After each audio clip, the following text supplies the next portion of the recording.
vivant, vivant, vivant. Il agit en moi, il agit en moi. Il est vivant, vivant, vivant. Il agit en moi. Il agit en... Il est puissant, puissant, puissant. Il vit en moi et il vit en moi. Et il vit en... Il est amour, amour, amour. Et il vit en moi, et il vit en moi, et il vit en moi. Il est mon Père, il est mon Père, mon Père, mon Père. Et il vit en moi, et il vit en moi. Je le sais, et il vit en moi. Il est mon Père, il est mon Père, mon Père, mon Père. Et il vit en moi, et il vit en... Il est mon Père, il est mon Père, mon Père, mon Père. Et il vit en moi, et il vit en moi, et il vit en moi. Il est vivant, vivant, vivant. Et il vit en moi, et il vit en... Il est vivant, il est vivant. Oui, merci Père, de ce qu'en cette soirée, tu nous rends de plus en plus conscients de ces réalités. Et il vit en moi, et il vit en moi. Dis avec moi, Père, merci pour ton amour déversé à mon égard, afin que je sois appelé enfant de Dieu. Tu vis en moi, je suis né de l'Esprit, alors l'Esprit est ma nature. Je marche naturellement selon l'Esprit et je fonctionne par l'Esprit. Au nom de Jésus, Amen. Alléluia. Donc nous continuons notre enseignement sur la direction de l'Esprit. La direction de l'Esprit. Et nous avons commencé à parler de la conscience. Et avant même que je rentre dans ce message, j'aimerais attirer votre attention sur quelques vérités qui sont importantes. Durant le cours de cette série, déjà pour ceux qui le savent déjà, je ne prépare jamais une série pendant la série. Tu es avec moi? Ça veut dire que tout ce que je vais t'enseigner là, c'est déjà prêt. C'est déjà quelque part. Mais je me suis rendu compte que c'est toujours à point nommé. Pourtant, c'est prévu depuis longtemps. Mais les différents enseignements, en parlant avec les personnes, les différentes expériences que les gens ont dans leur vie, dans les différents, je me rends compte à chaque fois que ça tombe à point nommé vis-à-vis de ce sur quoi l'Esprit veut toucher quelqu'un principalement à un moment donné, alors que c'était préparé depuis des mois. Tu me suis? Donc c'est pour te montrer que ce n'est pas une préméditation personnelle que j'ai dit, je vois que l'Église a besoin de ça. Donc laisse-moi préparer une série d'enseignements pour leur parler de ça, parce qu'il y a 2-3 personnes qui m'ont parlé là. J'ai envie de leur montrer. Non, non, non, non. Non, non, non. Tu as dit, quel que soit ce que tu fais, ça ne va jamais influencer ce que je prêche. Ça, tu dois être conscient de ça. Tu me suis? Je prépare toujours tout selon ce que je reçois de l'Esprit au moment précis et c'est déjà prêt. Donc quand je t'enseigne, tout ce que je vais t'enseigner là, c'est déjà prêt quelque part. Tu me suis? Mais quand je dis que je me rends compte à quel point c'est à point nommé, c'est parce que l'emphase de ce que l'Esprit veut faire emmener dans le cœur de plusieurs personnes, c'est que dans cette série-là, prête beaucoup attention à ton système de pensée. Il y a beaucoup d'entre vous, c'est comme une illumination que tu reçois de l'importance qu'a ton système de pensée pour toute ta vie. Il y a beaucoup de choses qui émergent de toi, beaucoup de choses que tu commences à constater. C'est l'Esprit de Dieu qui amène à ton attention les choses sur lesquelles tu dois travailler pour renouveler ça afin que ce soit aligné à la parole. Parce que ce qui t'attend par la suite est glorieux. Et il ne faut pas que tu passes à côté de quelque chose parce qu'il y a un système de pensée en toi qui te fait négliger ce qui est censé être la voie de ta réussite et ce par quoi Dieu veut que tu avances. Tu me suis? Donc, je te donne cette parole de sagesse ou d'exhortation. Prête attention à ton système de pensée. Parce que c'est ton avantage ou ton défaut. C'est ton avantage ou ton ralentissement. C'est ton accélérateur ou bien c'est la garantie de ta réussite ou de ton échec. Est-ce que tu es avec moi? Quelqu'un me suit? Donc, tu vas voir que dans cette série, il y a beaucoup de choses que je vais dire, mais je veux que le point central de ce que tu comprennes, c'est que Dieu n'a jamais eu aucun problème à te conduire. Mais c'est ton système de pensée qui te permet de comprendre, marcher ou pas dans ce que Dieu a pour toi. Amen. Donc, si tu te rends compte que tu es exposé à certains types de choses, ne fuis pas. Ne fais pas comme si tu n'as pas ça. Ah non, je n'ai pas. Moi, non, ne fais pas semblant. Sois conscient de qui tu es et impose-le à cette forteresse pour qu'elle soit renversée. Dis amen si tu as compris. C'est clair pour quelqu'un? Donc, vraiment, il faut que tu sois conscient de ça. Romains chapitre 9, verset 1. On a donc commencé à parler de la conscience. Je dis la vérité en Christ, je ne mens point. Ma conscience m'en rend témoignage par le Saint-Esprit. Donc, on a vu que le mot conscience, c'est le mot suneidesis, qui est composé de deux mots, eidesis et sun. Et en fait, nous avons vu que le mot eidesis, ça veut dire être conscient, percevoir, et le mot sun, ça veut dire ensemble. Donc, le mot conscience est utilisé dans le même type de terme que le témoignage intérieur. Rend témoignage avec. Vous suivez?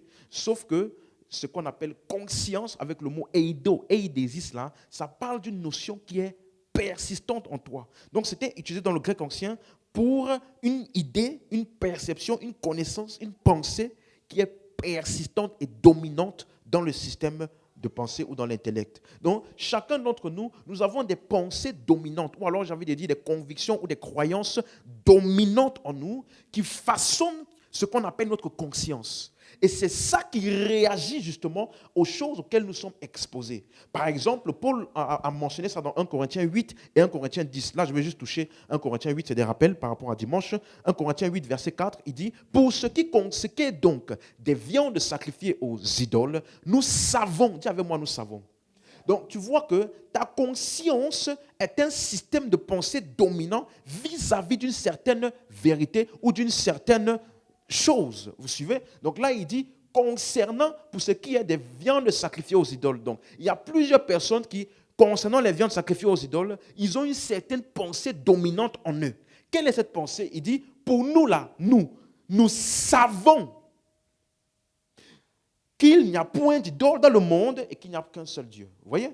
Donc, ça veut dire que dès qu'on parle idole, la première pensée dominante qui va émerger en toi, c'est quoi? Il n'y a pas d'idole, il n'y a qu'un seul Dieu. Mais par contre, ce n'est pas le cas pour tout le monde. Vous suivez? Vous suivez? Regardez la suite. Verset 6, directement. Néanmoins, pour nous, donc à chaque fois, il personnalise ça comme si c'était quelque chose acquis de manière personnelle. Donc ce n'est pas général. Tout le monde n'a pas la même conscience de manière générale. Dis amen, dis amen. Tu comprends ce que j'ai dit? Donc, il dit, pour nous, il n'y a qu'un seul Dieu, le Père, de qui viennent toutes choses, et pour qui nous sommes, et un seul Seigneur, Jésus-Christ, par qui sont toutes choses, et par qui nous sommes. En d'autres termes, pour nous, nous avons la connaissance de Dieu révélé en Christ. Nous avons la connaissance de Dieu le Père, de notre identification à lui, révélée en Christ. Amen. C'est ça qui est prédominant dans notre système de pensée. Mais au verset 7, il dit maintenant, mais cette connaissance-là n'est pas chez tous. Donc tout le monde n'a pas cette connaissance comme pensée dominante en eux. Est-ce que tu suis? Comme il y a des personnes qui peuvent te dire, si quelqu'un est en Christ, il est une nouvelle création. C'est une connaissance qu'ils ont, mais ce n'est pas dominant parce que les mêmes personnes peuvent aussi te dire que malgré que tout est passé, il faut quand même que tu brises les malédictions générationnelles parce que ce n'est pas parce que Christ t'a fait que tu n'as plus rien à faire. Donc, ils ont une connaissance, mais ce n'est pas dominant. Quelqu'un comprend ça? Vous comprenez ce que je dis? Donc, quelques-uns d'après la manière dont ils envisagent encore l'idole. Ces gens-là ne disent pas que Dieu n'existe pas. Ces gens ne disent pas que Dieu n'est pas le Père.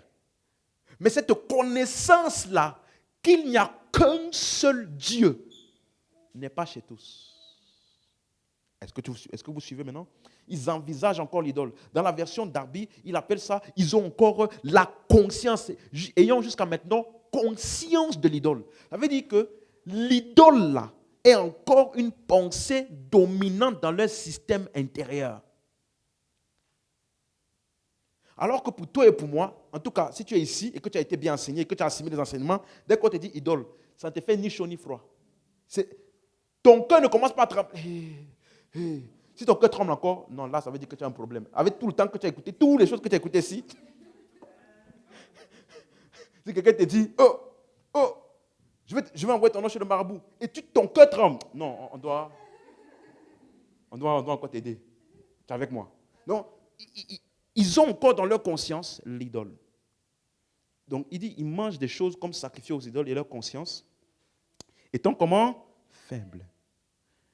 En est souillé. Verset 8. Revenons dans la version verset 9 dans la version Louis II.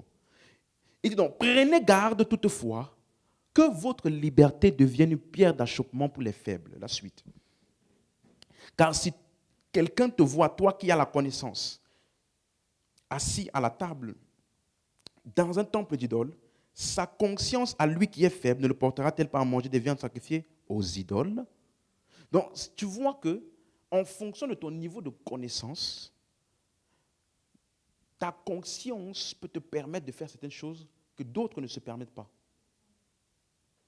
Et les gens qui se restreignent de certaines choses-là par motif de conscience, ils les appellent faibles. Suivez? Ils les appellent faibles. Et il dit à lui qui est faible, ne le portera-t-elle pas à manger des viandes sacrifiées aux idoles? Donc, ça veut dire que ce n'est pas plus que ça l'action de manger la viande sacrifiée aux idoles, mais plutôt avec quelle conscience tu la manges. La suite. Et ainsi le faible paiera par ta connaissance le frère pour lequel Christ est mort. La suite. En péchant de la sorte, vous péchez contre les frères et en blessant leur conscience faible, vous péchez contre Christ. Dis avec moi en blessant leur conscience. Il y a des gens pour lesquels tu peux encore blesser leur conscience. Ce sont les gens qui ont une conscience comment? Donc, facilement comment? Blessable. Est-ce que tu suis? Quelqu'un comprend ce que je dis là? Donc, on a donc vu clairement dimanche que la conscience donc, de ce croyant ou du croyant est donc fonction de sa connaissance. Paul a décrit la conscience de ces personnes comme étant faibles parce qu'il y a encore dans leur conscience, c'est-à-dire leur système de pensée prédominant, il y a encore là-dedans l'idole. L'idole est encore quelque chose de prédominant dans leur système de pensée et de croyance. Tu comprends ça? Donc, le manque de la connaissance selon laquelle Dieu, le Père, est l'unique Dieu qui est réel et existant pour nous. Vous suivez? Cette est notre identification avec le Père en Christ. Le manque de cette connaissance-là dans le système de pensée, c'est ça qui produit une conscience comment? Faible. Tu as compris maintenant? Donc, la compréhension de Dieu, le Père en Christ, et notre identité avec lui en Christ, va produire chez le croyant la conscience de Dieu, le Père. Il peut manger, il va manger ça en ayant la conscience de qui? Dieu, le Père en Christ. Quelqu'un d'autre, justement, qui n'a pas cette connaissance, mais qui a encore en lui la conscience de l'idole, lui, par contre, il va manger ça en ayant conscience de l'idole. Et sa conscience faible sera comment? Souillée. Jusqu'ici, c'est clair pour quelqu'un? Et donc cette conscience souillée, faible, va se voir dans ses paroles, va se voir dans ses actions. Ah, attention, ne mange pas ça. Ils ont lancé un sort dessus. Quand tu entends quelqu'un qui parle comme ça, il est simplement en train de verbaliser sa conscience. Donc, tu identifies les idées ou les pensées dominantes dans la conscience des hommes par leurs paroles et par leurs actions. Les choses qu'ils ne vont pas oser faire et les choses qu'ils vont faire. Dis Amen. Donc, la conscience d'un homme, c'est sa propre création. Elle est façonnée par l'homme lui-même. Donc, la connaissance dominante qui réside dans le système de pensée d'un homme, c'est ça qui produit sa conscience. Donc, on a vu dimanche 1 Corinthiens 8, tout, 1 Corinthiens 10 aussi, versets 25 à 29. On a vu également Paul qui parle de la même chose dans Romains 14, verset 1. Il dit, faites accueil à celui qui est faible dans la foi. Dis avec moi, faible dans la foi. On n'a pas dit une faible foi. Tu as vu la nuance? Il n'a pas une faible foi. Aucun chrétien n'a une faible foi. Mais il peut être faible dans la foi. Ça veut dire qu'il n'a pas pris pleinement avantage de la foi, ou alors la foi, la croyance en Christ dans laquelle il a adhéré. Donc il est faible dans la foi. Et comment il explique ça? Ne discutez pas sur les opinions. Donc il y a des opinions. Ça veut dire tu es en Christ, mais tu as encore des opinions erronées sur plusieurs choses. Il va t'expliquer ça mieux au verset 2. Il dit donc, tel croit pouvoir manger de tout. Tel autre qui est faible ne mange que des légumes. Vous voyez maintenant? Donc, les deux sont dans la foi. Les deux sont des croyants. Mais la conscience de l'un lui permet de manger de tout. La conscience de l'autre ne lui permet que de manger des légumes. Donc, un est faible, l'autre est fort. Basé sur les convictions qu'il a dans son système de pensée. Verset 3. Que celui qui mange ne méprise point celui qui ne mange pas, et que celui qui ne mange pas ne juge point celui qui mange, car Dieu l'a accueilli. Verset 5 directement, pardon. Il dit maintenant, tel fait une distinction entre les jours, tel autre les estime tous égaux. Que chacun, suivez bien ça, ait en son esprit, le mot esprit ici, ça parle de l'intellect, ce n'est pas l'esprit, le pneuma, non. Ok? Que chacun ait dans son esprit. En anglais, c'est mind. Comment on dit ça en français? Dans ton intellect, ton entendement, une pleine quoi? Conviction. Non, Paul ici est en train de distinguer deux types de croyants.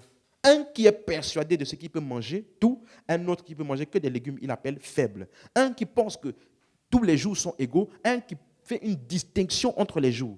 Tous deux sont croyants, mais ce qui les distingue, c'est leur persuasion intérieure qui se manifeste maintenant dans leurs paroles et dans leurs actions. Ça veut dire, dans un jour normal, pour lui, comme ce n'est pas normal, il y a des choses qu'il ne peut pas se permettre de faire dans ce jour-là, où il va avoir une prédisposition intérieure à s'attendre à certaines choses parce qu'on lui a dit, c'est le jour du ciel ouvert.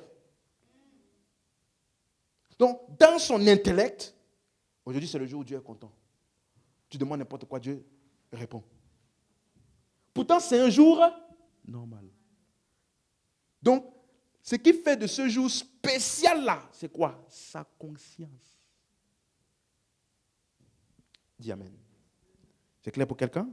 Donc, mais il dit par contre qu'aucune des catégories ne doit juger l'autre. Ok, verset 13, il explique ça mieux au verset 13. Il dit, ne nous jugeons donc plus les uns les autres, mais pensez plutôt à ne rien faire qui soit pour votre frère une pierre d'achoppement ou une occasion de chute. On va bien voir ça par la suite. Ok, donc verset 14, il dit, je sais, aïe, et je suis quoi? Persuadé.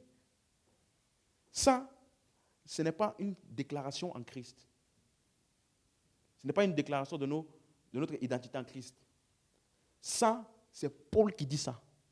Il dit, moi là, je suis arrivé à un point où je sais et je suis persuadé par le Seigneur que rien n'est impur en soi. Il y a des gens qui ne peuvent pas dire ça. Parce que dans leur système de pensée, ils ont encore la conscience de l'idole, des maraboutages, des femmes mariées de nuit. Mais ils ne peuvent pas dire ça. Parce que pour eux, on peut leur donner un plat et ça les envoûte. Ça vole leur onction. Donc pour eux, tout n'est pas pur. Mais Paul dit, à cause, parce qu'il dit, je suis Je sais et je suis persuadé par qui? Par le Seigneur Jésus. Donc, ça veut dire par la révélation que j'ai eue de Christ dans les Écritures, ça m'a fait arriver à la conscience persuasive en moi qu'en fait, rien n'impur. Il n'y a rien qui peut me souiller. Rien. Je peux aller dans tous les lieux, tous les endroits, me frotter à n'importe qui. Tu peux être le plus grand marabout sorcier des plus grandes sciences occultes. Toi et moi, on peut être physiquement au même endroit, mais on n'est pas au même endroit. Tu as compris ce que je viens de dire? On peut être dans la même salle physique, mais quand tu vas commencer à vouloir faire des trucs bizarres, tu ne peux pas me localiser. Parce que toi et moi, on n'appartient pas au même royaume. Le royaume là où toi tu fonctionnes, là, le royaume des ténèbres, là, il y a plus de 2000 ans, on m'a transféré. Donc, l'endroit où ça fonctionnait et là où toi tu fonctionnes et là où je fonctionne, c'est deux endroits totalement séparés. Par où tu vas passer pour me souiller. Donc, il dit, je sais, je suis passé par le Seigneur. Ce que j'ai compris du Seigneur m'a donné une persuasion du fait que, en fait. Donc, ça veut dire que souvent les gens qui écoutent nos enseignements, ils peuvent souvent dire, pasteur, des fois c'est complexe, hein? C'est complexe. Mais tu sais, toute la complexité de ce que tu penses là, c'est pour te faire arriver à une pensée simple. Si tu prends le temps de suivre tout ce que je t'enseigne là, tu vas voir maintenant les choses de manière simple. Tu sais pourquoi? Parce que tellement dans les anciens endroits là, on t'a compliqué ta tête que ce qui est simple n'est plus simple. On dit à quelqu'un, tu as la vie éternelle. Il lutte en lui. Il a un combat intérieur pour accepter le fait qu'on dit éternel. Alors que éternel là, tu n'as pas besoin de la Bible pour comprendre c'est quoi éternel. Mais à l'église, subitement, parce qu'on t'a menacé, on t'a mis plusieurs fois menacé ton salut. Je dis, maintenant quand tu entends éternel, il y a un combat intérieur. Est-ce que éternel veut vraiment dire éternel? Non, éternel, ça veut peut-être dire, parce que tant que tu restes de la foi, c'est éternel. Mais dès que tu sors de la foi, ce n'est plus éternel. Donc, ce n'était pas éternel en fait. Donc, tu vois que ce qui complexifie les choses, c'est les pensées contraires à la vérité de Christ. Mais en fait, quand tu comprends la vérité de Christ, ça te rend simple. Tu peux être n'importe où, n'importe comment. Tu n'as pas besoin d'une position spéciale pour prier. Tu n'as pas besoin d'un endroit spécial pour prier. Tu n'as pas besoin... Non, n'importe quand, n'importe où, n'importe quel moment, tu es libre en Christ. Donc il dit, je suis arrivé à la persuasion. Rien n'impur en soi. Tu sais qu'il y a beaucoup de gens qui ne veulent pas dire ça. Quand on dit rien, ça veut dire quoi? Donc, ça veut dire qu'un frère qui, avant de se convertir, de recevoir le Seigneur, il s'était marié avec une magicienne. Et puis, il a reçu le Seigneur. Tu penses qu'il doit faire des incantations chez lui? Il doit marcher dans l'amour. Parce que la Bible dit, si vous vous mariez, si tu t'es converti et que ta femme consent à rester avec elle, ne la répudiez pas. C'est la Bible qui dit. Donc si elle consent de rester avec toi, malgré ta conversion, toi tu vas faire les rêves où tu vas voir. Tu sais, il y avait un pasteur. Il raconte le témoignage selon lequel il avait un ami, pasteur. Et vous voyez, je t'ai dit ta conscience, ça façonne même tes expériences. Il dit, il y avait un certain pasteur dans une église. Il était célibataire. Et puis il y a beaucoup de filles qui venaient souvent lui dire, oh pasteur, tu es l'homme de ma vie. Oh, oh, oh. Et il n'acceptait pas. Et puis un jour, il s'est marié. Quand il s'est marié, quelque temps après, il a eu un songe dans lequel il a vu que sa femme était sous forme de serpent, en train de vouloir venir le mordre. Il est sorti du rêve. Depuis ce jour, il a regardé sa femme un œil comme ça. Et tu sais, ce n'est pas fini. Il a donc décidé qu'il va faire une campagne de jeûne et de prière pour qu'elle meure. Mais n'est-ce pas que la Bible dit, tu ne laisseras pas vivre?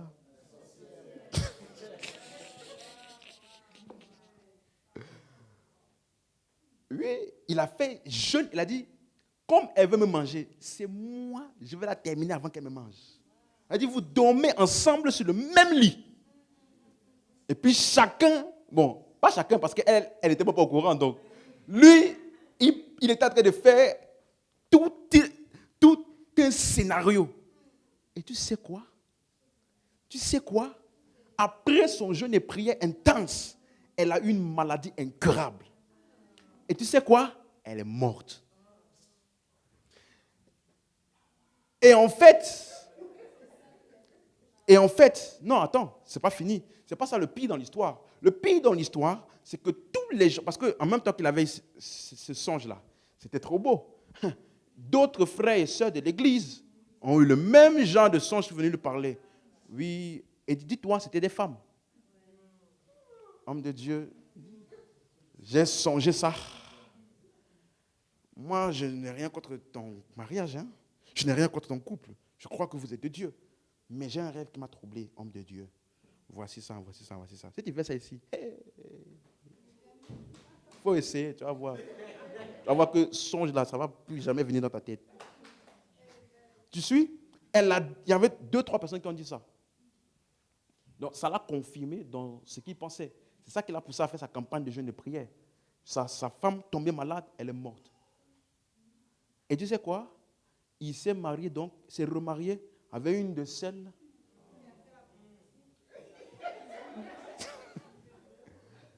Il s'est marié avec une de celles qui rêveuse. Tu vois? Et voici, le soir du mariage, elle a pris une forme bizarre. Elle a fait des incantations bizarres. Là, maintenant, c'était plus sa femme cachée. C'était pas dans le rêve. C'était en réalité. Elle a fait des incantations devant lui. Elle a dit, bon, nous, voici comment on a décidé de faire pour t'avoir. On t'a envoyé des faux songes. Tu as cru, tu as tué ta femme. Voilà maintenant. Après, maintenant, quand tu as tué ta femme, maintenant, je suis marié avec toi, c'est fini. Soit je termine ton ministère maintenant, soit tu fais tout ce qu'on te dit. Tu enseignes ce qu'on te dira d'enseigner. Tu fais ce qu'on te faisait de faire. Voilà, il est là.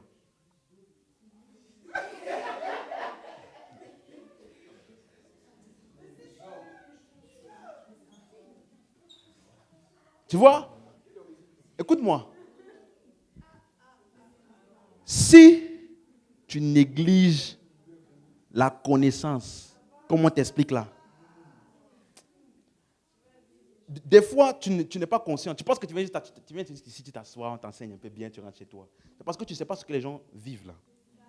Tu n'es pas au courant de ce que leur ignorance les a amenés à faire. Elle dit, tu as tué ta femme et puis tu as épousé sorcière. En pensant que tu avais tué sorcière. C'est sorcière même que tu as amené chez toi.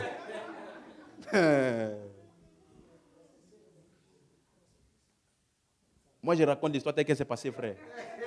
Je ne raconte pas de les études pour savoir, je ne sais pas quoi. Mais ce que je veux dire par là, c'est quoi? C'est que quand tu es persuadé par la révélation de Christ, en fait, tu peux même... Écoute-moi. J'ai dit, je ne veux pas trop m'avancer parce que je veux parler bien en détail des rêves, là. Je veux bien t'expliquer. Mais tu peux même faire un mauvais rêve et puis tu te lèves, il n'y a rien. Tu t'as subi ça? Tu fais un mauvais... Tu te lèves en sueur. Ouh! Quel cauchemar. Et puis tu vis ta vie. Tu ne commences pas à faire des extrapolations. Non, mais si j'ai rêvé ça, le bateau là, ça voulait dire ma vie. La tempête là, ça voulait dire que... Et puis le cheval volant qui est venu là, comme ça là, ça voulait dire... et puis la cape qu'il a portée là, ça voulait dire ceci. Et puis, il est venu comme ça, il avait une couleur pâle. Ça voulait dire ceci. Tu ne vas pas faire ce genre d'interprétation bidon. Moi, rien n'est impur en soi. J'ai donné un exemple. Arrêtez de penser que je parle de quelque chose. Alléluia. Tu vois? Donc, pourquoi est-ce que l'enseignement semble si vaste? Parce qu'il y a trop de pensées compliquées qu'on nous a implantées. Dans le temps qu'il faut pour déconstruire chacun là, tu as l'impression que l'enseignement prend du temps, c'est beaucoup, mais en fait, c'est pour décomplexifier ton système de pensée là, pour que tu puisses voir les choses simplement. Rien n'est impur en soi. Rien. La suite. Et qu'une chose n'est impur que, dis avec moi que pour celui, aïe. Ouh. Tu suis? Si tu ne, j'ai dit ça au début de l'enseignement, si tu ne fais pas de la parole des épîtres ta jauge pour tout, tu vas considérer impur des choses qui n'ont rien à voir. Et n'oublie pas ce que je t'ai dit dans cet enseignement. Et c'est ça que je suis en train de t'expliquer là. Ne fais pas la confusion. Ne mélange pas ce qu'on appelle le témoignage intérieur, qui est la réaction de Dieu en toi, et la conscience. Ne mélange pas les deux là. Ce n'est plus. Une chose n'est impure que pour celui qui est quoi? Qui la croit quoi? Donc, toi, tu vois ce caillou, ou bien cet arbre-là, quelqu'un avait dit une fois, j'allais, et puis j'ai eu une vision, Dieu m'a montré l'arbre qui est derrière la maison de mon père. Il m'a dit que c'est un hôtel de génération de je ne sais pas quoi. Donc, il faut qu'on aille pour couper ça. En quoi le fait de couper un arbre physique va affecter ta vie? Explique, tu vois, suis-moi. Tu vois, quand je t'ai dit que l'évangile, là, c'est pour amener ta pensée à penser simplement, n'est-ce pas? Si tu n'avais pas les backgrounds bizarres, là, à partir de quel moment tu peux couper un arbre physique? C'est-à-dire, l'arbre, il a poussé normalement. Toi, tu viens, tu coupes l'arbre, là, et le fait de couper l'arbre, là, ça change ta vie. À quel moment? Dis-moi, non, explique-moi. Logiquement, naturellement parlant. Non, ça veut dire si tu n'as pas le background des trucs bizarres là, à partir de quel moment? Tu ne connais pas les gens qu'on appelle comment on appelle ça, les braconniers, c'est ça? Ils coupent les arbres. Ça veut dire qu'eux là, ce sont des destructeurs d'hôtels de vie des gens. Parce qu'ils coupent les arbres tous les jours. À partir de quel moment, un arbre derrière une maison, tu coupes ça, et subitement tu te sens bien. Ouh, ma vie est maintenant libérée. Qui t'a blagué? Vous comprenez maintenant ce que je dis? Donc, la connaissance de Jésus-Christ t'amène à la pensée de la simplicité. Rien n'est impur en soi. Une chose n'est impure que pour celui qui la croit impure. J'ai dormi et puis dans le rêve là, quelqu'un est venu me faire une relation bizarre. J'ai un mari de nuit. Ce n'est ça que pour celui qui croit ça. Et ce n'est qu'un rêve pour celui qui croit que ce n'est qu'un. Parce que ton rêve, ce sont des expériences subconscientes. Donc, quand tu as beaucoup ce genre de choses-là, ça veut dire que, frère, vérifie les choses que tu vois pendant la journée. Déjà, même sans faire exprès, déjà, tu regardes publicité pour brosse à dents, il y a une femme nue. Publicité pour les chaussures, au lieu de monter seulement le pied, on monte le pied et puis tout en haut. Publicité pour. Donc, ça veut dire que tu es déjà exposé naturellement à des choses bizarres. Si en plus de ça, maintenant, toi aussi, tes yeux, tu ne sais pas mettre une barrière sur ce que tu peux voir. Et puis la nuit, frère, tu vas rêver des choses bizarres. Il ne faut pas dire que c'est femme de nuit. Ça veut dire que tu dois laver, déprogrammer les choses bizarres là. Et puis implémenter la pensée de Christ en toi. Quelqu'un m'a compris? Non, il faut que tu comprennes ce qui bâtit la conscience. Amen. Verset 15. Tu es toujours là? Mais si pour un aliment, ton frère est attristé, tu ne marches plus selon l'amour. Donc, ça veut dire que ma liberté ne doit pas être un prétexte pour ne pas considérer la conscience de l'autre. Ça veut dire que dans les différentes choses, il y a ma conscience que je dois prendre en compte, qui me permet de faire certaines choses ou pas, mais je dois aussi prendre en compte la conscience de l'autre. Dis Amen. Donc, il dit, le mot attristé ici, parce qu'il dit, ton frère est attristé. Le mot attristé, ça veut dire se faire se sentir mal, pas bien, mal à l'aise. Donc, des actions que tu peux poser et qui pour toi sont tranquilles, peuvent rendre l'autre comment? Mal à l'aise. Vous suivez? Et maintenant, il dit, ne cause pas par ton aliment la perte de celui pour lequel Christ est mort. Et le mot perte, là, dans la version d'Arby, c'est le mot détruit. On ne détruit pas, à cause de ton aliment, quelqu'un pour lequel Christ est mort. Amen. C'est clair pour quelqu'un ici, jusqu'ici? Donc, ça veut dire que ce qu'on a vu dans 1 Corinthiens 8, que Paul a appelé la connaissance, là, qui n'est pas chez tous, ici, Paul appelle ça la foi, ou alors la persuasion. Je sais et je suis persuadé. Verset 21. Romains 14. Il est bien de ne pas manger de viande, de ne pas boire de vin et de s'abstenir de ce qui peut être pour ton frère une occasion de chute, de scandale ou de faiblesse. La suite. Cette foi que tu as, vous avez compris maintenant? Non, ici, il n'est pas en train de parler de la foi pour le salut que nous avons tous. Non, il te dit cette foi que tu as, c'est-à-dire cette persuasion personnelle que tu as vis-à-vis de cette chose-là. Qu'est-ce que tu dois faire? Garde-la pour toi devant Dieu. Vous avez compris? Donc ça veut dire que devant Dieu, ce que j'ai, ma persuasion vis-à-vis de... Il dit, heureux celui qui ne se condamne pas lui-même dans ce qu'il approuve. Donc, dans ce que j'ai approuvé, dans ce que je suis persuadé, devant Dieu, il n'y a aucun problème. Donc, le témoignage intérieur ne peut pas être troublé à cause de ça. Parce que devant Dieu, pas de problème. Vous voyez? Mais il dit maintenant, heureux celui qui ne se condamne pas lui-même. Le mot condamner là, c'est le mot krino. Ça veut dire distinguer, c'est-à-dire séparer deux choses. Ou alors, c'est aussi utilisé pour juger quelque chose comme étant erroné. Blâmer. Donc, dans le contexte ici, ça implique que dans la chose que toi tu as approuvée, que tu es convaincu, il dit heureux celui qui ne se condamne pas lui-même. Ou alors, heureux celui qui, dans cette chose-là, il ne se met pas lui-même en tort. Donc, je peux avoir une conviction, devant Dieu, c'est correct. Mais à cause du fait que ça blesse l'autre, c'est jugé comme étant erroné ou condamnable. Vous comprenez ce qu'il est en train d'expliquer? Donc, ça veut dire, si ce que j'ai, ou ce que la persuasion que j'ai amène un autre, qui est faible, bien sûr, à être scandalisé, alors cette liberté-là est jugée comme erronée. Pas à cause de ma conscience, mais à cause de la conscience de l'autre. Donc, ça qui dit, heureux celui qui ne se condamne pas lui-même. Donc, dans ce que tu approuves là, que ça ne soit pas quelque chose qui te fait toi-même maintenant te mettre en tort vis-à-vis des autres. Amen. Donc, ça veut dire ici, au verset 22, il touche, en parlant de se condamner ou le péché, le fait que ma liberté par ma persuasion offusque quelqu'un d'autre. Maintenant, au verset 23, il touche un deuxième type. Il dit, mais celui qui a des doutes au sujet de ce qu'il mange est aussi condamné. Donc, et la personne qui est offusquée là, qui elle aussi se met maintenant à poser une action sans conviction, il dit, celui qui a des doutes au sujet de ce qu'il mange est condamné parce qu'il n'agit pas par conviction. Tout ce qui n'est pas produit d'une conviction est quoi? Donc, toute chose que tu as fait sans avoir la conviction, c'est un péché. Il y a des gens qui viennent même à l'église, ils viennent à l'église là, c'est un péché pour eux.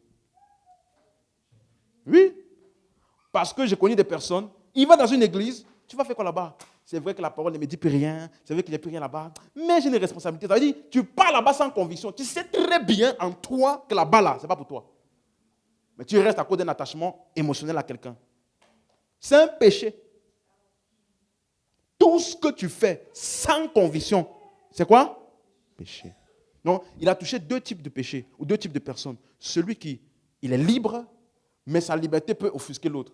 Et aussi l'autre aussi, qui lui aussi, il fait le suivisme. Ah, tout le monde fait ça, moi aussi je fais. Pourquoi tu fais? Je ne sais pas. Si tu connaissais le nombre de personnes dans les églises auxquelles tu vas poser la question, pourquoi tu fais ça?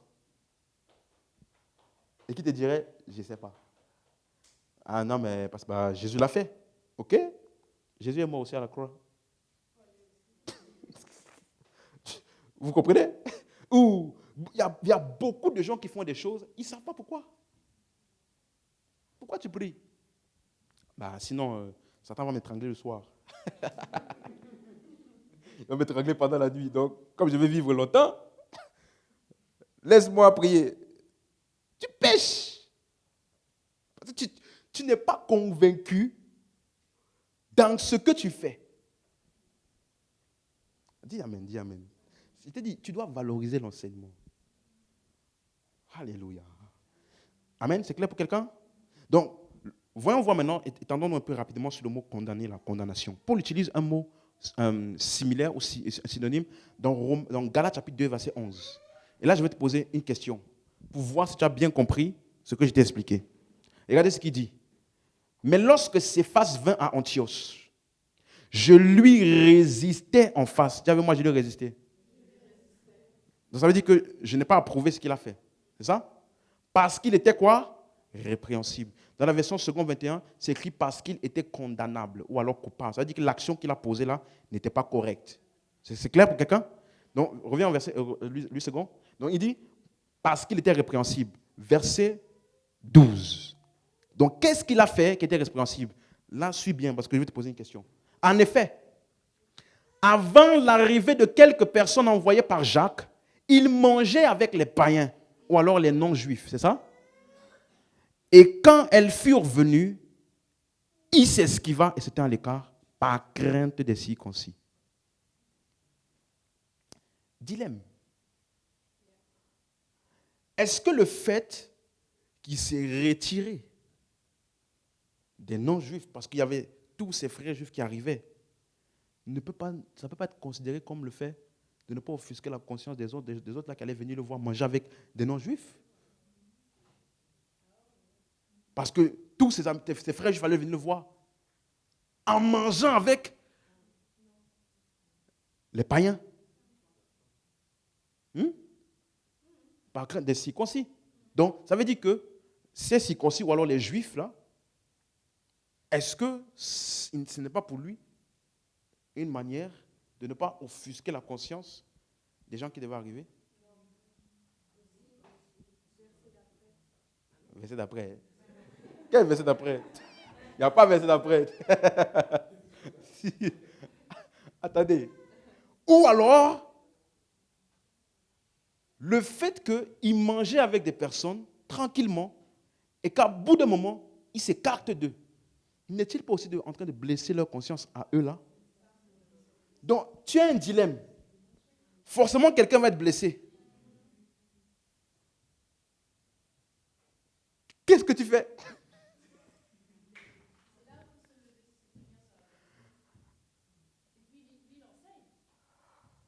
Ok, c'est ton point de vue. Les autres, qu'est-ce que vous en pensez? Parce que les non-juifs, les non-juifs, ils sont faibles. Comment tu sais?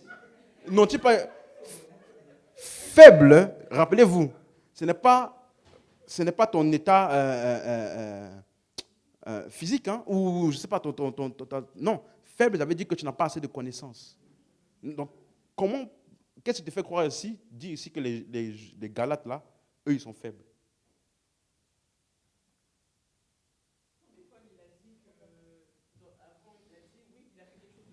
Oui, Paul a dit. Paul a dit. Mais il faut comprendre pourquoi Paul a dit ça. Parce que j'ai enseigné, d'après Paul, que Paul te dit, même il dit, avec les non-juifs, j'étais quoi? Donc, ça veut dire que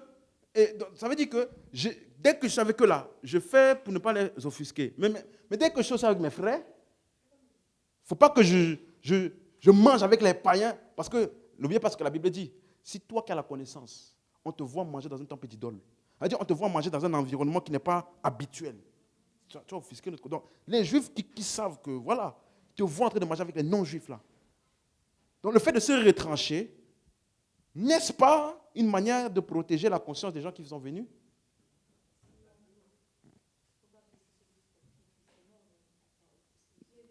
Donc, Christ n'est pas mort pour les juifs là qui allaient venir? C'est des croyants. Non, ce n'est que des croyants ici, hein, des non-juifs croyants et des juifs croyants.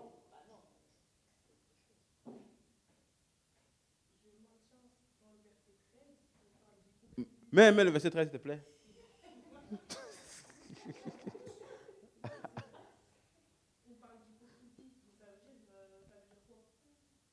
Avec lui, les autres juifs usèrent de dissimulation, en sorte que Barnabas même fut entraîné par leur hypocrisie.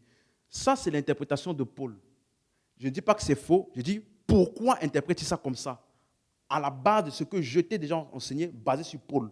Donc là, c'est Paul qui interprète ça comme ça. Ça veut dire que Paul, il a déjà tranché. Mais qu'est-ce qu'il a fait arriver à cette conclusion-là? C'est ça que je veux que nous puissions comprendre.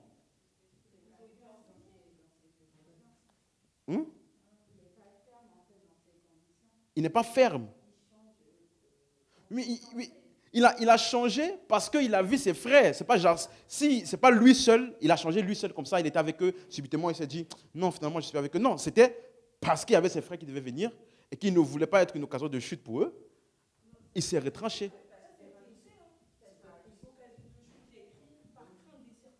Mais c'est crainte de quoi? D'être jugé. Ok? Oui? Dans l'amour, il n'y a pas de crainte. Amen.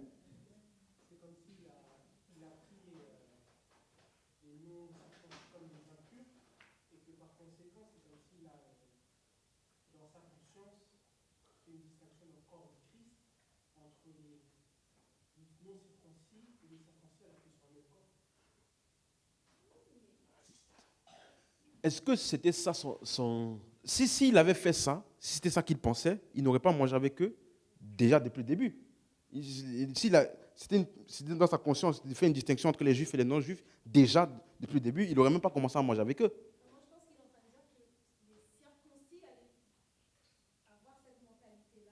Non, les circoncis avaient déjà cette mentalité.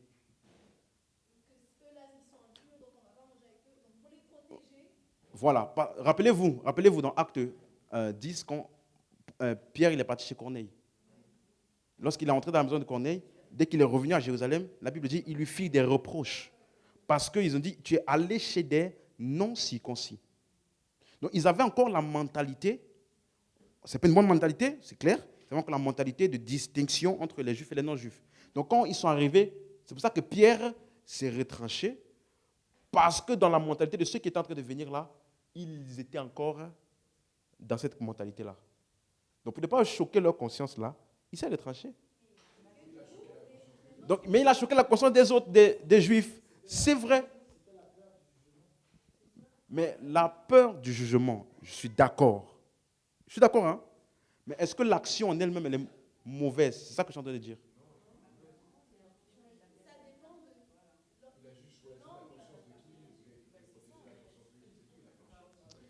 Ok, maintenant je vais répondre.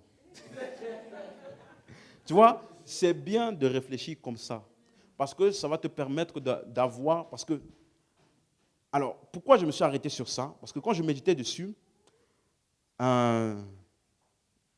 j'ai eu la pensée et je me suis dit, il faut quand même qu'il y ait des limites. Il doit y avoir des limites. Donc, je ne dois pas offusquer la conscience de l'autre. Oui, mais à quel prix? Parce que ça voudrait aussi dire que nous, on est ici en France, par exemple, notre église, il y a les plus grandes églises qui sont ici, en France, font certaines choses que nous ne faisons pas. Pour ne pas choquer leur conscience aussi, on pouvait faire ce qu'ils font.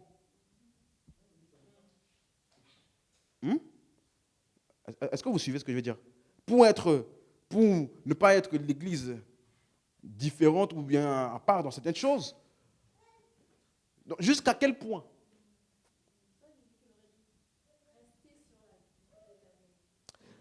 C'est ça la réponse. La réponse, c'est si jamais il y a une dichotomie, d'accord? Il faut rester dans la vérité. Tu ne peux pas te compromettre pour plaire ou bien pour ne pas choquer l'autre. Il y a des cas pour lesquels tu dois te tenir dans la vérité. Est-ce que quand les disciples, quand Jésus, il touchait le lépreux, ne pensait-il pas que le lépreux là est quelqu'un qu'on ne doit pas toucher? Hein? Mais il l'a fait. Quand il allait manger avec les gens de mauvaise vie, tout le monde disait, regarde-moi, cet homme de Dieu là, il va manger avec. Donc, il choquait la conscience de ces gens-là. Mais parce qu'à ce moment précis, il avait besoin d'accomplir une action véritable en rapport avec la vérité. Vous comprenez ce que je veux dire? Donc, ça veut dire que, autant que possible, fais de ton mieux, mais ne te compromets pas. C'est ça que ça veut dire. Donc, c'est pour ça que Paul dit, tu es répréhensible. Parce que l'action que tu viens de poser est un message pour les non-juifs. Ça leur enseigne, ça leur dit qu'ils sont impurs. Donc, ça veut dire que, quel que soit ce que moi, Paul, je leur ai prêché, tu viens de tout gâter. Tu vois? Alors que, quand je prêchais et que tu es venu, tu adhérais au message. C'est pour ça qu'il appelait ça hypocrisie. Hypocrisie, ça veut dire que tu dis une chose, mais tu fais le contraire. Donc, il appelait ça hypocrite, ça veut dire que tu étais d'accord avec l'enseignement, tu étais d'accord avec nous, on a tous agréé ensemble de ça. Maintenant, quand tes frères arrivent, tu fais le contraire, tu es hypocrite. Donc, ce qui est répréhensible, c'est le fait qu'il a compromis la vérité pour l'acceptation. Vous avez compris? Donc, quand il y a dilemme, mais par exemple, je te donne un autre exemple. Si maintenant, il était là et que ce n'était pas des croyants, ok? Ce n'était pas des croyants et il n'avait rien de spécial à accomplir là-bas pour eux. Et que ses frères juifs viennent et qu'il prend le moment de se mettre à côté. C'est comme celui qui se retrouve dans un temple d'idole, comme Paul a dit. Si tu vois ton frère et qui dit, si quelqu'un dit, ceci est sacrifié aux idoles, tu fais quoi? Ne mange pas. Vous voyez la nuance? Est-ce que vous comprenez la nuance? Tu n'as pas compris? Qui n'a pas compris? Non, tu es celui qui n'a pas compris. Je vais expliquer. Je vais réexpliquer. Je dis ceci. Ce que Pierre avait à faire là, il est parti en tant qu'apôtre. Et il était collègue de Paul dans la vérité qu'il était en train de leur enseigner. Parce que c'est dans Galates que tu vas voir, il est en train de mettre à terre les œuvres de la loi. Vous avez commencé par l'esprit, n'allez pas dans la chair. Donc, il leur montrait que laissez de côté la loi, et c'est dans Galates 3, 25, 26, 27, il dit, il n'y a ni juif ni grec. Vous comprenez? Donc, il était en train d'établir cette vérité. Donc, Pierre était d'accord. Voilà pourquoi il mangeait avec eux. C'est comme si moi, le pasteur, je mange avec vous. Je donne un exemple. J'aime pas qu'on finisse l'exemple, vous commencez déjà. Calmez-vous. C'est comme si moi, le pasteur, je mange avec vous. Et puis, il y a une doctrine là dehors qui dit que, je ne sais pas moi, les gens qui sont nés en France, franchement, il y a un esprit maléfique sur eux. Donc, une bonne partie d'entre vous êtes nés en France, je mange avec vous. Quand je vois maintenant mes amis qui ne sont pas nés en France, qui viennent du pays, je fuis. Déjà, le fait que je sois une autorité pour vous, ça donne un message. Vous comprenez? Donc, Paul dit que vous êtes dans la dissimulation au point où tous les Juifs qui étaient avec toi, Pierre, t'ont suivi dans ça. Donc, quand tu as un choix, une situation délicate, il faut se tenir pour la vérité. Donc, ce n'est pas parce que je n'ai aucun problème avec toutes les églises partout, ou même dans la salle ici, on est combien d'églises? Tu vois? On finit notre culte, ils ont leur culte après. Non, ils finissent leur culte, nous on a notre culte après. Donc, des fois, on n'a aucun problème, on s'entend bien avec ces églises-là. Mais ça ne veut pas dire non plus qu'on va faire tout ce qu'ils font, ni prêcher ce qu'ils prêchent. Il y a une limite. Tu dois te tenir pour la vérité et faire le maximum pour ne pas offusquer les autres. Mais il y a des cas pour lesquels tu ne peux pas faire autrement. Vous avez compris maintenant? Donc, c'était un exemple qui m'est bien venu à l'esprit.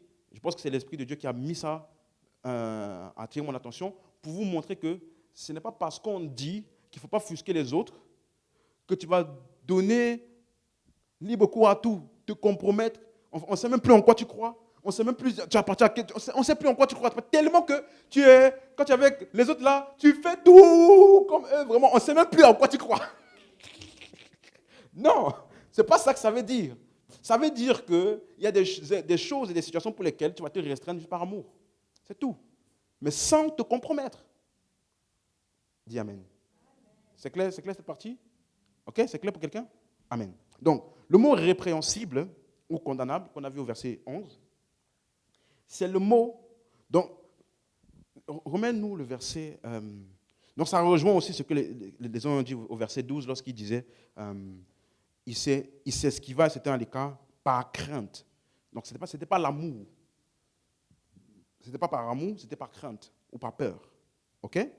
Donc, il faut que ce qui te permet de différencier et de t'assurer de rester du bon côté et garder la bonne conscience, c'est 1, l'amour, 2, la vérité. Dans l'amour, mais aussi dans la vérité. Amen. C'est clair? Donc le mot répréhensible, c'est le mot grec kataginosko. Kataginosko. Ça implique une connaissance ou une conscience qui est dans ton cœur, qui te condamne, te blâme ou te culpabilise. Donc c'est une connaissance qui te fait prendre conscience ou attire ton attention sur des faits qui ne sont pas corrects. C'est ça que ça veut dire. Okay? Donc comme Paul l'a dit, je l'ai résisté en face, ça veut dire, par mon action et par ce que je lui ai dit, c'était pour mettre devant ses yeux le fait que ce qu'il a fait là n'est pas correct. Okay? C'est ça, kata ginosko. Et Jean utilise maintenant la même chose, plus quand c'est maintenant quelqu'un qui le fait, mais quand toi-même tu le fais à toi-même. Donc ça veut dire qu'il est possible que tu te condamnes toi-même, basé sur ta conscience. Et c'est ça que je vais traiter en terminant pour ce soir. 1 Jean 3, verset 20. Tu es toujours là? 1 Jean 3, verset 20. Car si notre cœur nous condamne, Dieu est plus grand que notre cœur et il connaît toutes choses. Première chose, le mot notre cœur, ça parle ici, le mot condamné, c'est le mot katadinos qu'on a vu tout à l'heure, mais le mot cœur ici, ce n'est pas ton esprit, c'est ton système de pensée, ou alors ta conscience. Ok? Ta conscience. Donc, ça veut dire, si notre cœur nous condamne, ça veut dire qu'un croyant peut se sentir condamné dans sa conscience, coupable, indigne. Donc, mais regardez ce qu'il dit, ça, c'est très fort. Il dit, Dieu est plus grand que notre cœur. Donc, ça veut dire que cette information dans ton système de pensée qui vient te condamner là, ne vient pas de Dieu. Donc, c'est possible de se sentir condamné pour une chose que Dieu ne condamne pas, en fonction de l'état de ta conscience. Donc, c'est pour ça que on avait lu ça dimanche dans Hébreux 10, verset 22, où il disait le cœur purifié d'une mauvaise conscience. Donc, c'est possible que ta conscience soit mauvaise. Il n'y a pas que des bonnes consciences. Il y a des gens qui ont une mauvaise conscience. Ça veut dire leur conscience là, elle n'est pas un truc fiable. Elle te condamne pour quelque chose que Dieu ne te condamne pas. Elle approuve des choses que Dieu n'approuve pas. Tu es avec moi? Tu es avec moi? Donc, Dieu est plus grand. Ça veut dire la parole de Dieu ou alors l'opinion de Dieu est plus grande que ce sentiment de condamnation et de culpabilité là. Et ce sentiment-là est un produit de la conscience faible, c'est-à-dire une conscience qui n'a pas été suffisamment nourrie par la connaissance de la réalité de ce que Dieu a fait en nous, en Christ. Donc, écoute bien ce que je t'explique là. Ta conscience peut brouiller ton témoignage intérieur.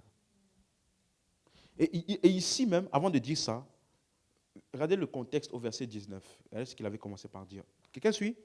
Vous suivez bien? Verset 19, regardez ce qu'il dit. Il dit par là, aïe, mana. Suis-moi. Écoute bien ce que je vais t'expliquer ici. Par là, nous connaîtrons que nous sommes de la vérité. Et nous, dis avec moi, nous rassurons nos cœurs devant lui. Qui doit rassurer? Dieu. Dieu doit venir pour dire, ils sont condamnés? Ça va aller. Attends, ça va aller. Des fois, c'est à toi-même de rassurer ton cœur devant Dieu. Ça veut dire que tu peux être placé là, comme il y a des personnes, ils ont du mal à parler à Dieu. Ils ont du mal, devant certaines circonstances, à déclarer avec audace. Pourquoi? Dès qu'il va avoir l'intention de déclarer, l'image du péché d'hier vient dans sa tête comme ça. Nom de Jésus. Tout son zèle et son audace ont été mangés par cette pensée-là. Nous rassurons nos cœurs devant Dieu. Il dit, c'est par là que nous connaîtrons que nous sommes de la vérité. De quelle vérité parle-t-il? 1 Jean 5, verset 20. Il dit, nous savons aussi que le Fils de Dieu est venu et qu'il nous a donné l'intelligence pour connaître le véritable. Aïe. Et nous sommes dans le véritable en son Fils Jésus-Christ. C'est lui. C'est lui là, c'est qui? Le véritable en son Fils. Dans son Fils Jésus-Christ là, il dit quoi? C'est lui qui est le... Est-ce que Jésus est Dieu? C'est lui qui est le Dieu véritable et la vie éternelle. Celui qu'on dit qu'il est la vie éternelle là, c'est lui qui est le Dieu véritable. Tu es avec moi? Donc, en réalité, il est en train de montrer que la vérité dont il parle donc, c'est la vérité selon de notre identification avec le Père en Christ. et le croyant est de la vérité.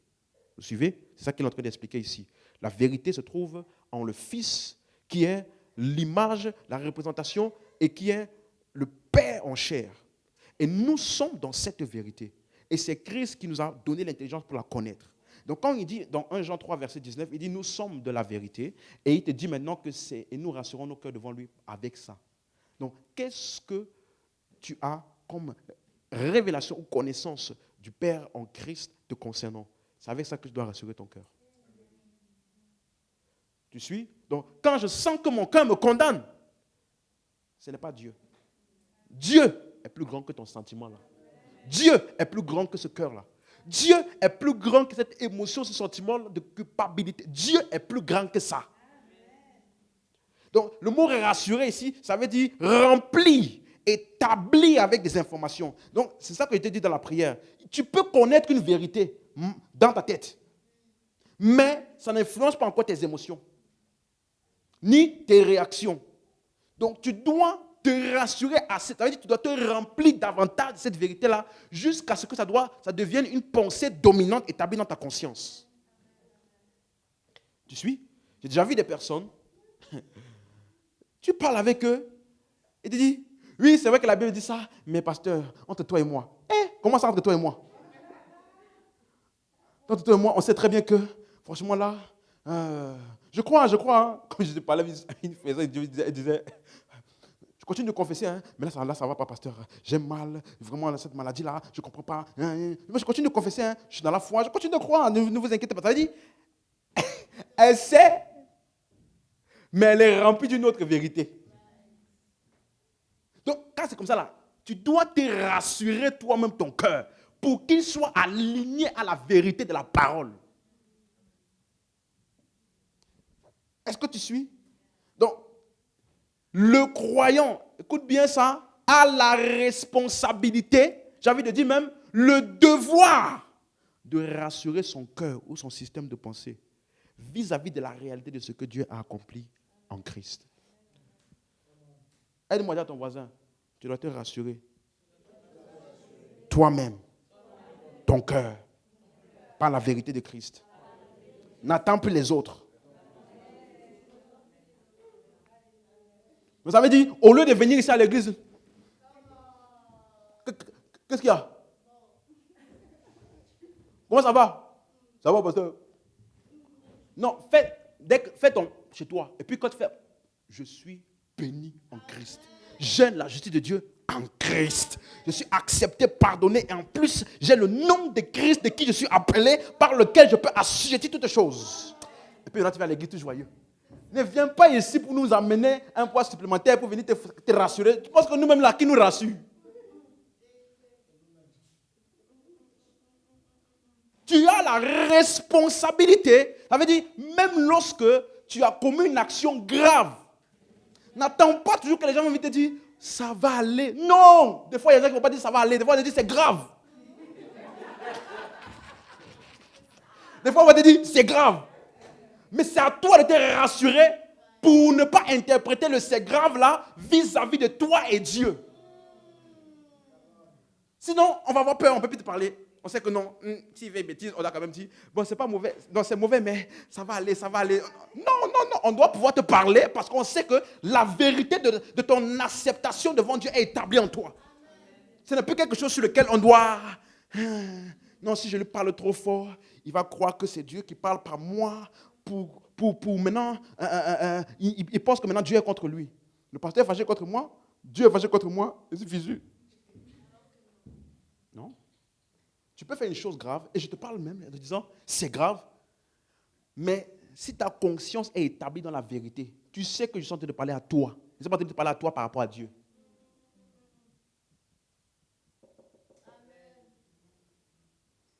Moi, ma responsabilité, c'est de me rassurer, mon cœur, moi-même. Parce que si tu ne fais pas ça, c'est là que ton cœur ou ta conscience peut te condamner, te blâmer, te faire te sentir coupable, basé sur des informations prédominantes qui ne viennent pas de la parole, mais qui viennent de l'extérieur. Dis Amen. Et maintenant, il te dit, maintenant, verset 20. Tu es toujours là? C'est clair pour quelqu'un? Regardez, si notre cœur nous condamne, Dieu est plus grand que notre cœur, il connaît toutes choses. Alléluia. Donc Dieu connaît toutes choses. Voilà pourquoi Dieu est plus grand que ton sentiment. Avant que tu ne pêches, il savait que tu allais pécher. Ça n'a pas empêché qu'il a fait ce qu'il a fait pour toi et qu'il a établi le plan qu'il a établi pour toi. Donc ton péché ne peut ni l'arrêter, ni le surprendre, ni... Non. Il n'y a rien que tu puisses faire qui puisse le surprendre. Dieu connaît toutes choses. Et malgré ça, il m'a appelé, il m'a choisi, il m'a justifié, il m'a glorifié en Christ. Donc Dieu connaît. Quelqu'un comprend ce que j'explique là? Maintenant, regardez verset 21. Bien-aimé. Non, si tu as fait ce qu'il a dit au verset 20, de rassurer ton cœur, il te dit maintenant, si notre cœur ne nous condamne pas, nous avons de l'assurance devant Dieu. Le mot assurance, si ça ne veut pas seulement dire se sentir bien. Non, c'est un mot grec paresia. Ça veut dire liberté d'expression. Ça veut dire, tu n'as plus... Ça veut dire, il n'y a rien qui t'empêche de dire ce que tu as dit et de parler avec assurance. Donc, ce n'est pas une assurance du cœur, c'est une assurance dans le langage. Vous suivez? Nous avons de l'assurance devant Dieu. Donc, je sais que je peux venir devant n'importe quel démon. Sors! Et il sort. Il va dire, toi, tu peux me chasser? Avec ce que tu as fait hier là? Toi, tu peux me chasser? Il y a un pasteur, il va chasser des démons. Et puis, ils étaient 3 pasteurs. Il y a un pasteur, il vivait une vie de sainteté. Hein? Il y a les 2 autres là, ils vivaient n'importe comment. Donc, ils ont parti chasser les démons. Démons de qui? D'une jeune fille. Donc, les démons des esprits un peu de débauche là. Ils viennent à 3. Au nom de Jésus. Ensemble, hein? Fire! Sors! L'esprit dit... L'esprit dit... Donc vous deux, si vous voulez me chasser. En fait, tu vois, dès que la fille a parlé, l'esprit a parlé par la fille, donc vous deux, et deux ils se sont retournés. Personne ne leur a parlé. Hein. Eux-mêmes, ils sont retournés. Donc le pasteur qui était au milieu, il ne savait pas que les deux là vivaient. Donc il regarde à gauche, à droite. Il n'y a plus personne. Non, il a chassé le démon et puis quand il a fini, il est rentré, il a dit, les gars, qu'est-ce qui s'est passé? Qu'est-ce qui s'est passé? La conscience de la justice. Tu vois, le démon là, il n'a aucun droit, ni aucun pouvoir de faire quoi que ce soit, ni de dire quoi que ce soit basé sur ce qu'il a dit là. Quand Dieu me chasse, oui, je te chasse. En mon nom, pas en mon attitude. Pas en mon je ne sais pas quoi. En mon nom, il a dit. Donc, ça veut dire, je viens dans l'autorité et l'office du nom de Christ. Pas dans l'autorité de ma conduite. Non. Pierre a dit, quand il a guéri le malade, là, l'homme à la porte de la belle, on lui a demandé, comment tu as fait ça? Il a dit, ce n'est pas par notre piété que nous avons guéri cet homme. Il a dit, non, c'est le nom de Jésus et la foi en son nom qui a rendu cet homme-là guéri. Donc, mon attitude, mon action dit, ça ne te concerne pas. Sors d'ici. C'est parce qu'il y a des gens qui ne savent pas. Tu chasses, tu sors. Le démon dit, je ne sors pas. Dès qu'il dit, je ne sors pas là, tu as perdu tes moyens. Tu commences maintenant à dire. Tu changes de posture. Tu changes de posture ou bien tu augmentes le ton. Non, tu changes même la langue. In the name. In the name of Jesus. In the mighty name of Jesus. Come out. Come out! Parce que français est faible dans ta bouche.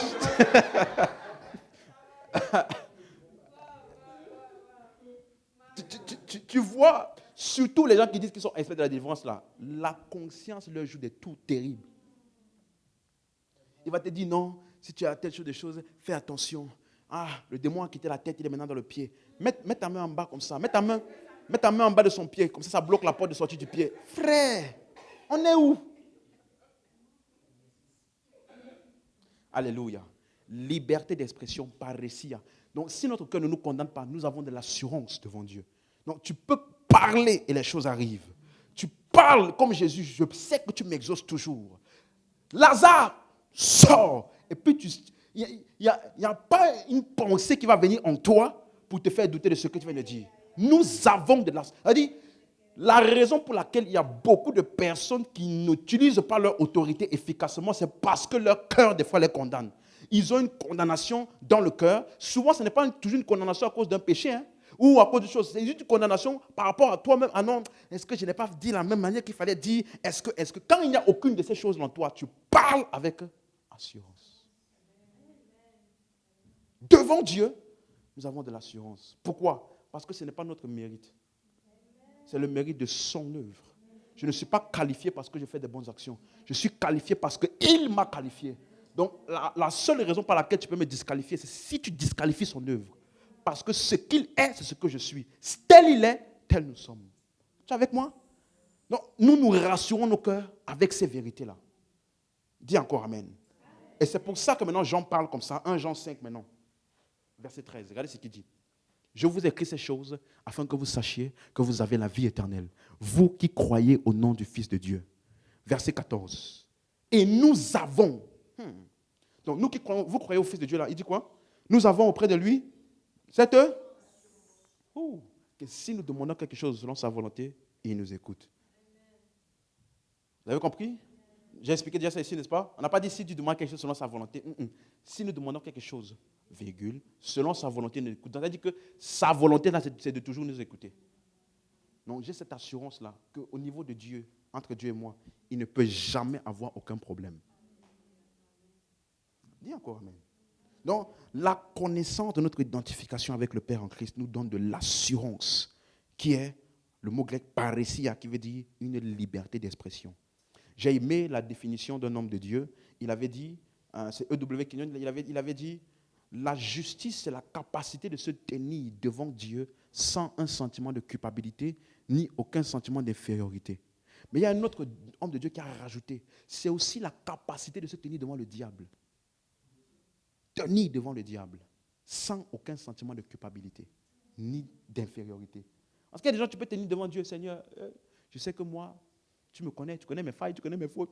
Donc, je sais que toi, tu ne me juges pas. Mais devant diable, démon, oppression, ils n'ont pas d'assurance. Donc, la conscience de ton identité te donne l'assurance devant Dieu, devant les hommes et devant les circonstances. Tu ne vas pas te courber devant un homme. Parce que lui, là, il n'est pas celui qui fait ce que tu es. Quand tu connais, tu ne vas pas te courber devant un homme. Quelqu'un t'a refusé son accès, ne va pas supplier comme quelqu'un qui n'a plus d'alternative dans la vie. Tu sais qui tu es. Et tu sais ce que tu vaux. Dis encore Amen. Donc, cette condamnation, culpabilité, sentiment d'indignité ne viennent pas du Père. C'est le produit d'une conscience faible à laquelle il manque la connaissance de Christ. Bien établie. Amen. Donc, le croyant a soit une conscience d'assurance, remplie d'assurance, pleine d'assurance, de liberté d'expression, soit une conscience de culpabilité, de condamnation, sentiment d'indignité. Donc quand tu vas voir des chrétiens, soit ils marchent dans l'assurance, soit ils marchent dans la culpabilité. Il y a même plein de chrétiens qui servent Dieu dans la culpabilité. Leur service de Dieu, c'est leur manière de se racheter. J'ai fait beaucoup de péchés dans ma vie. Laisse-moi servir Dieu comme ça, je vais montrer à Dieu que j'ai vraiment changé. Dieu n'a pas besoin de ça.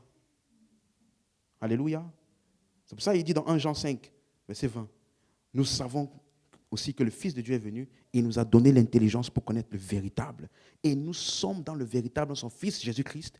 C'est lui qui est le Dieu véritable. Donc, ça veut dire qu'il nous a donné l'intelligence. Ça veut dire que dans le Fils, en Christ, nous avons une intelligence pour connaître le véritable, pour connaître la vérité, pour savoir tout ce que nous devons savoir de Dieu et de nous en lui. Et nous devons donc rassurer nos cœurs, nos systèmes de pensée avec ces réalités. Sinon, le croyant peut avoir une conscience faible, remplie de quoi? Idole. Remplie de quoi? Péché, condamnation, indignité. D'accord? Donc, voici 2-3 phrases importantes.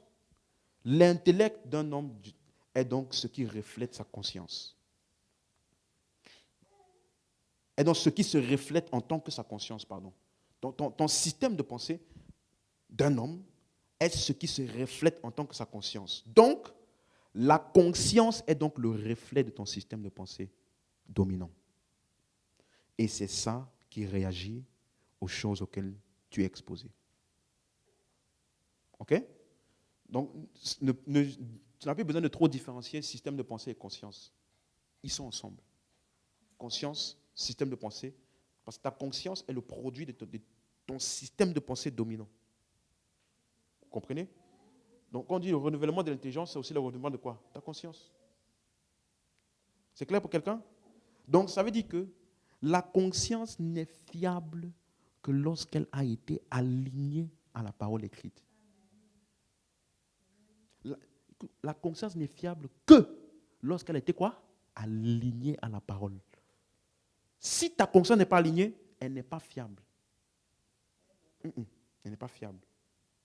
Du coup, tu vas commencer à avoir des malaises intérieurs produits non pas par le témoignage intérieur, mais plutôt par une conscience faible.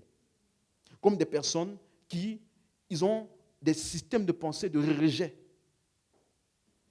Ils ont été beaucoup abandonnés ou rejetés. Du coup, dès que des personnes, ils ont été beaucoup blessés, pardon. Dès que des personnes font des choses, ils pensent que les gens sont contre eux.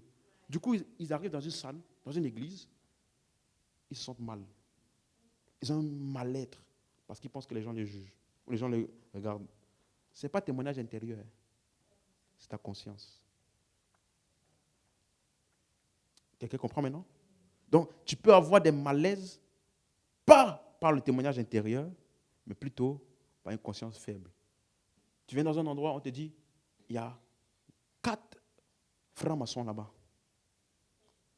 Directement, tu n'es plus à l'aise. Quand tu veux manger, tu regardes d'abord si tout le monde mange en premier.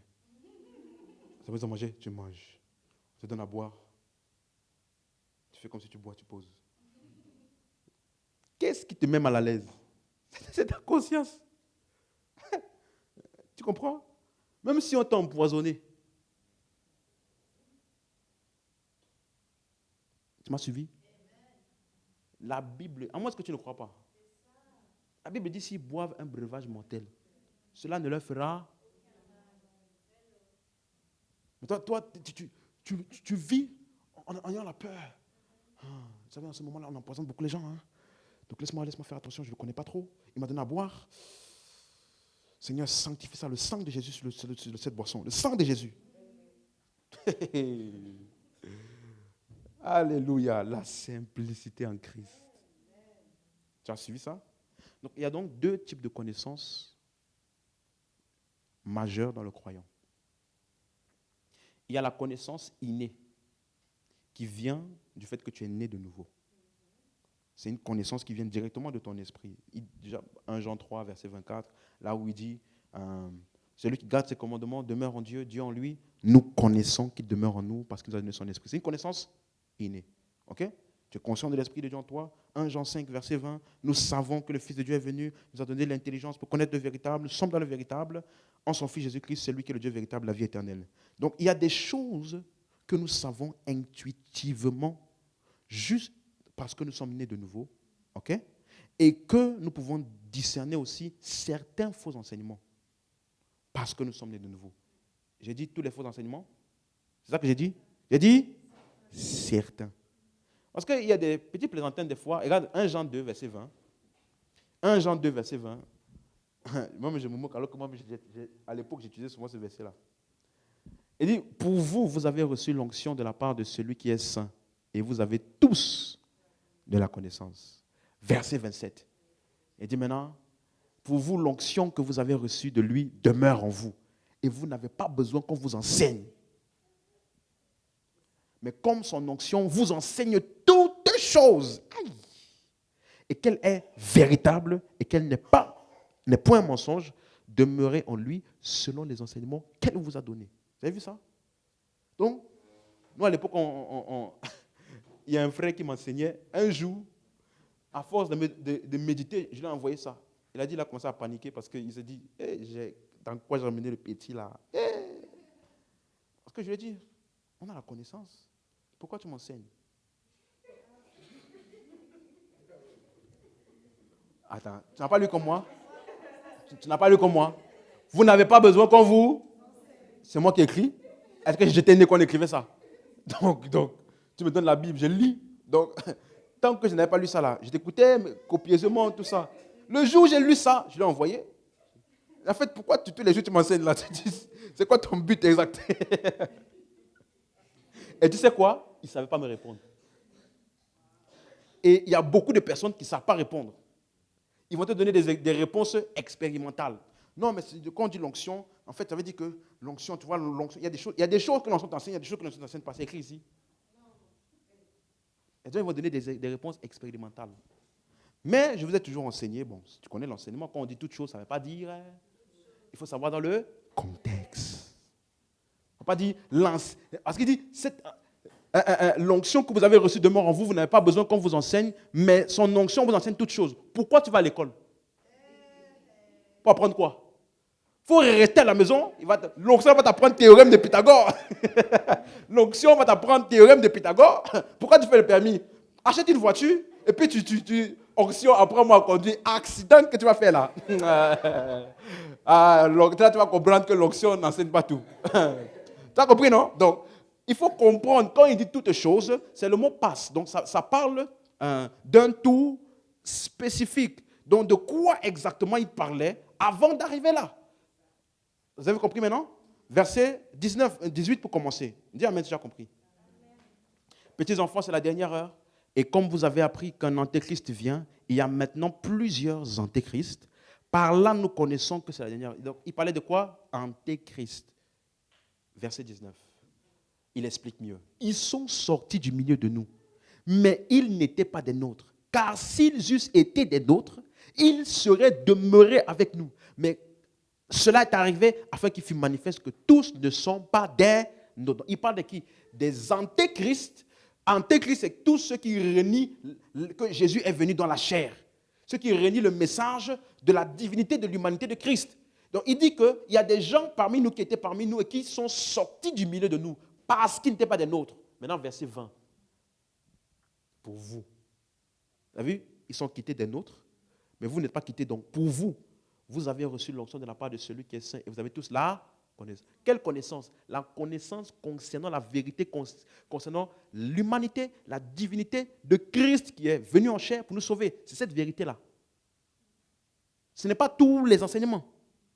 Nous avons tous la connaissance concernant ça. Donc, la raison pour laquelle ceux qui étaient du milieu de nous, ils ont quitté. Et maintenant, ils disent que Jésus est un ange supérieur, une créature supérieure. En fait, il n'était pas des nôtres. Parce que pour vous, là, vous avez tous, par l'onction que vous avez reçue, cette connaissance-là. Vous avez compris? Maintenant, regardez verset 21. Je vous ai écrit, non que vous ne connaissiez pas la vérité. Quelle vérité? Rappelez-vous ce qu'il a train d'expliquer.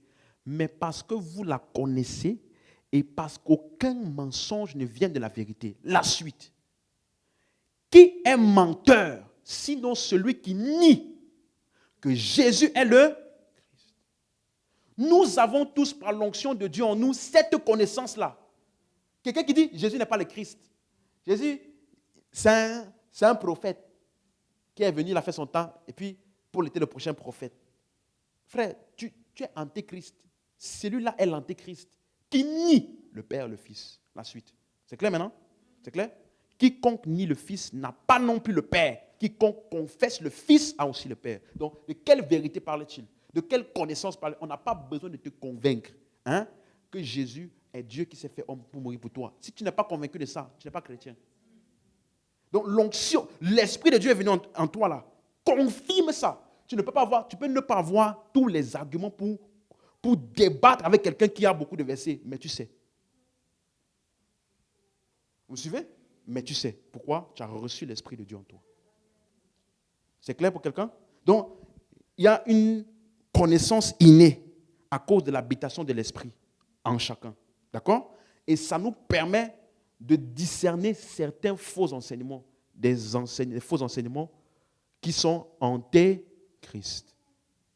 Mais pas tous les faux enseignements, parce que la Bible dit, afin que vous ne soyez pas ballottés et emportés par tout vent de...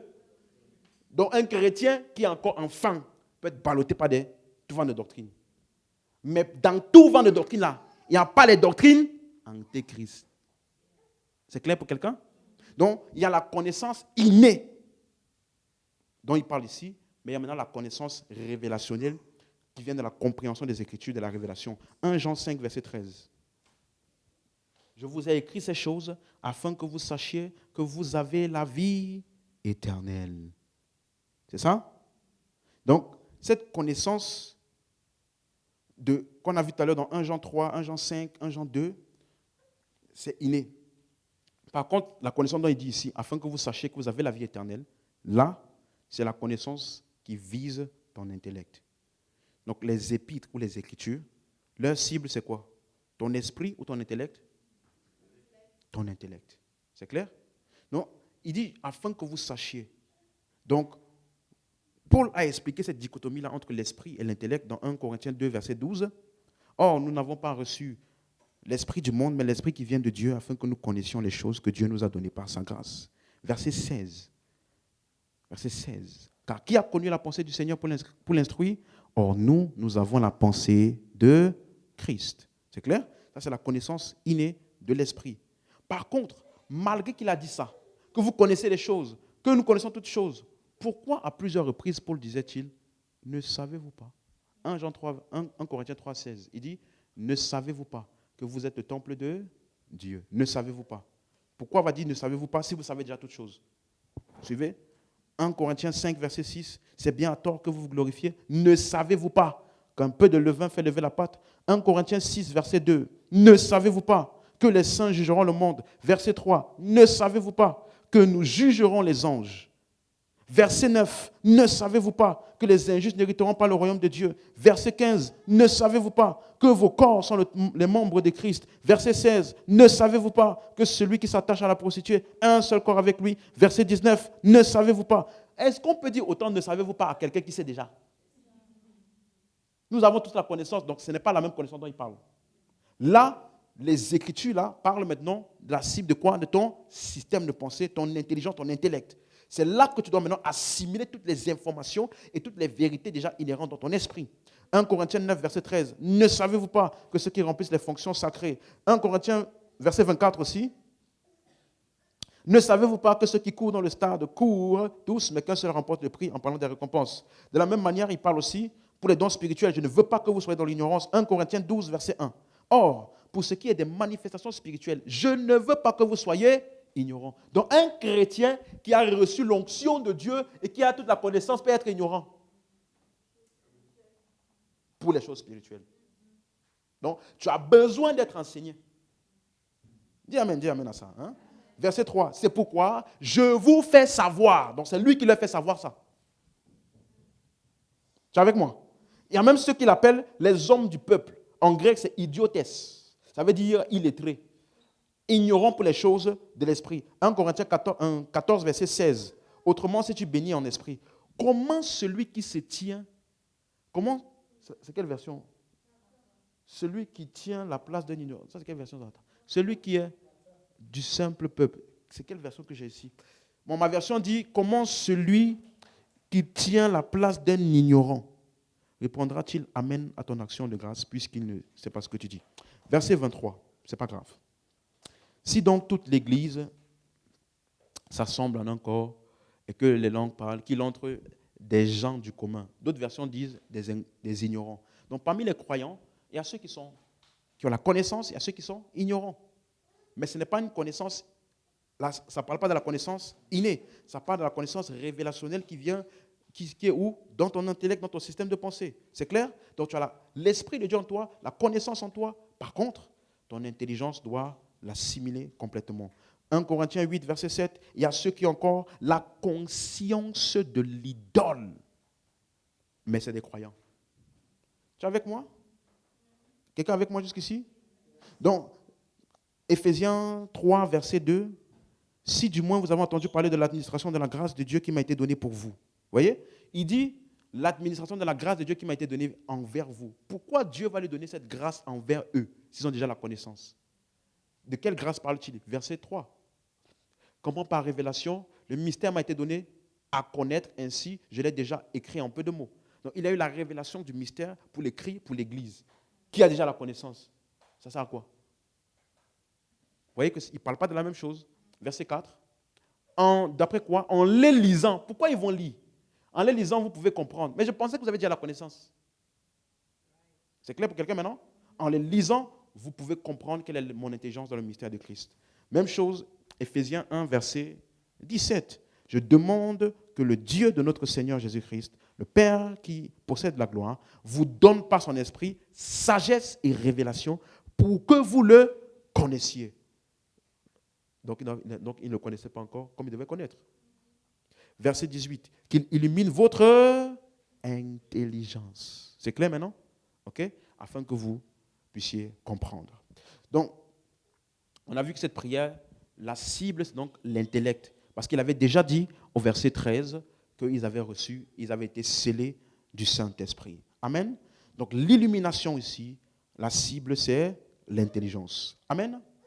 Donc, pour résumer ce qu'on a vu ce soir, on va continuer dimanche. Je vais terminer ça rapidement dimanche et puis on va commencer à rentrer dans les dons spirituels, comment ça fonctionne dans la direction divine, à partir de dimanche aussi. Amen. Mais tu vois, moi, je n'ai pas pu tout finir ce que je voulais parler sur la conscience aujourd'hui. On va terminer dimanche.